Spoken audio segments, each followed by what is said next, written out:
This time, welcome to our Avora Townhomes na actual turnover. So again, this is our parking area.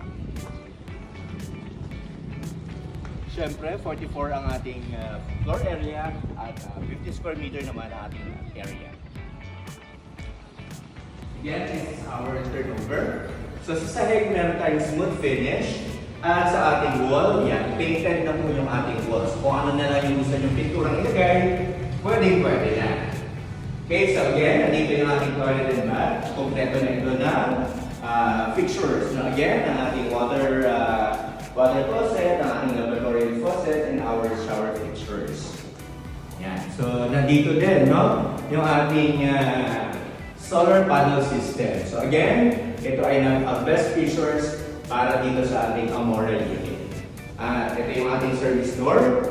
Yan, meron na tayong screen door, no? Para iwas na lamok, syempre. Again, ito yung ating dirty kitchen or service area. Pwede tayong maglagay dito ng laundry.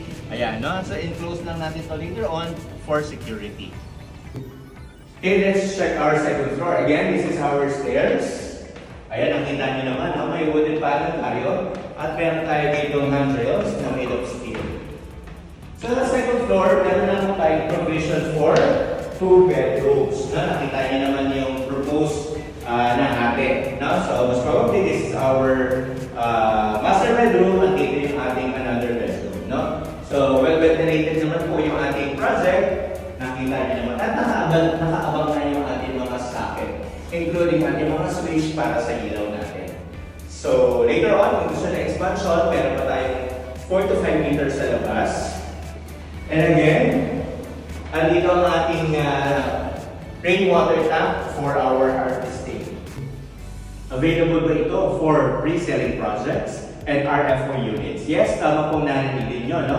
Meron po tayong mga units na ready for occupancy na. Kaya kung gusto nyo makalipan agad, just settle you as soon as possible yung down payment para ma-process na yung turnover mo.